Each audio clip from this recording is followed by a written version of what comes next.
Hi, everybody. I'm Kathy Ramsperger. My byline is Catherine Brown Ramsperger. You can find me at my new website at catherinebrownramsperger.com. I want to thank Eileen and Books Live Forever for the personal invitation to come here and be the featured author today. You may already know me. You may know I've lived a life full of words and adventure and, yes, love, because that's what I write about. Started out at National Geographic and then became a humanitarian reporter and have lived and worked all over the world. And that it has inspired both of my published novels. And I'm very excited to say I have a new one coming out in June.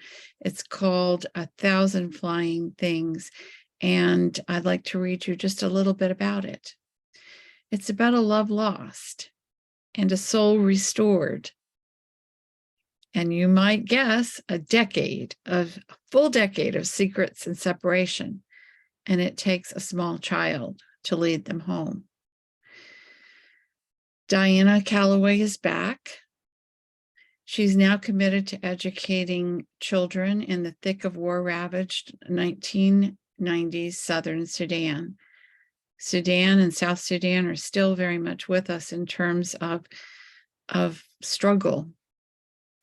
They're at war right now in Sudan and flooding in South Sudan. Hampered by disease, a corrupt government, and a warlord who's harboring a mysterious young boy, Diana's passionate calling to help others in a dangerous country is only complicated by the chance meeting of a long-lost love. Guess who that is? Kasim.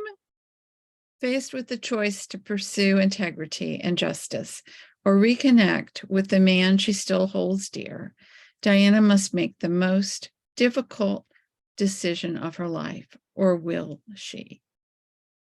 That is the question.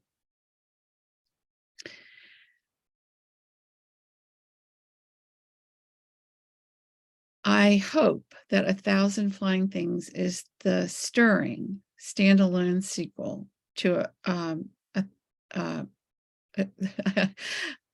1,000 Flying Things is the stirring sequel to The Shores of Our Souls, part of A Bridge Between Shores women's fiction series. And I believe that if you like passionate characters, lyrical prose, and well-researched settings, you'll adore this book as much as I adored writing it. It's finally the end to their story, and I doubt you will expect it, but I think you'll be very well pleased. So I thought it might be interesting. I'm going to put on my glasses. I've been asked a lot of questions over the past few years about my writing and about me, and I thought I would read some of them and give you my answers. What was the inspiration for the story? I'll start with that. So I was a humanitarian worker. I lived in Africa and Europe and traveled throughout the Middle East. My research for this novel came from both reading and my field work. In addition, 9/11 made me realize that Americans needed a novel about a real Arab man and not a terrorist. I had dated a real Arab man who was lovely, and so I made it a love story, and the rest is kind of my literary history. Here's another one. Does one of the main characters hold a special place in your heart, and why?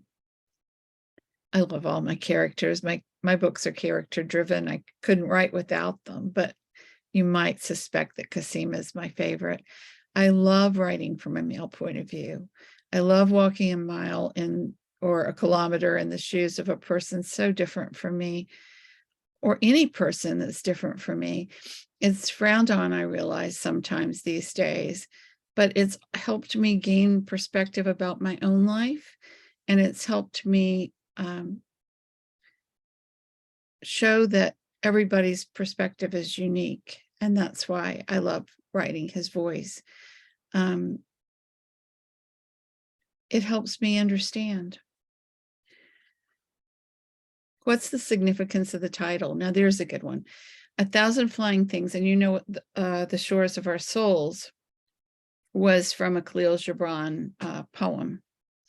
And 1,000 Flying Things is from a Sudanese proverb, and it's equivalent to the English that we probably most of us know. A bird in the hand is worth two in the bush. And it translates roughly to better a bird in the hand than 1,000 flying things. Diana has to make a choice.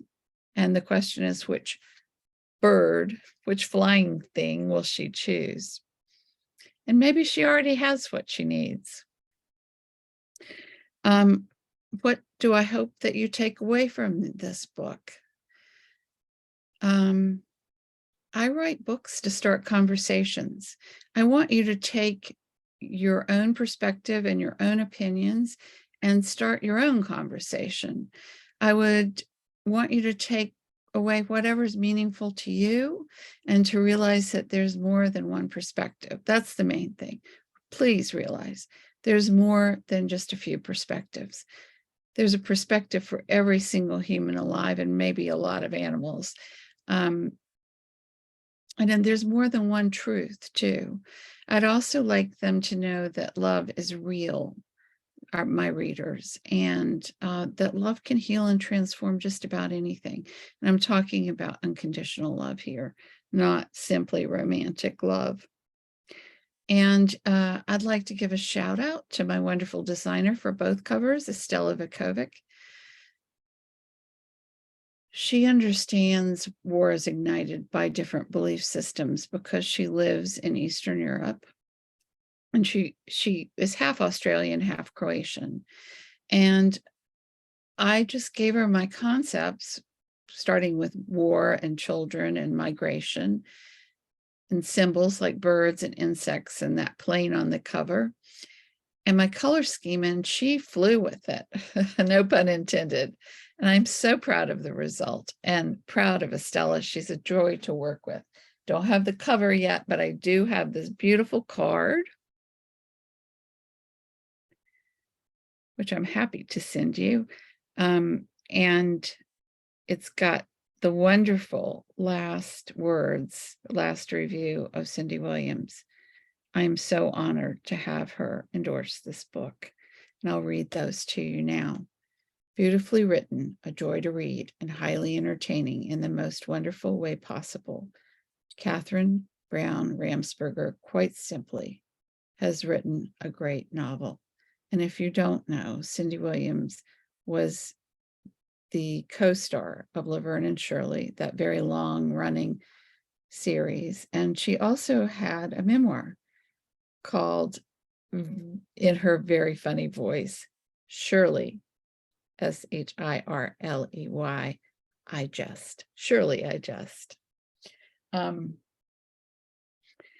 And I'll end with something I had never been asked before, but was really excited to get this question recently from an interviewer.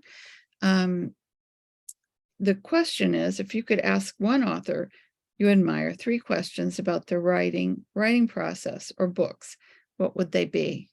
And I would bring back Eudora Welty and John Steinbeck, not at the same time, at the same table, back from the dead, and ask, number 1, do you think your stories changed anything in the world now that you can see in the 21st century?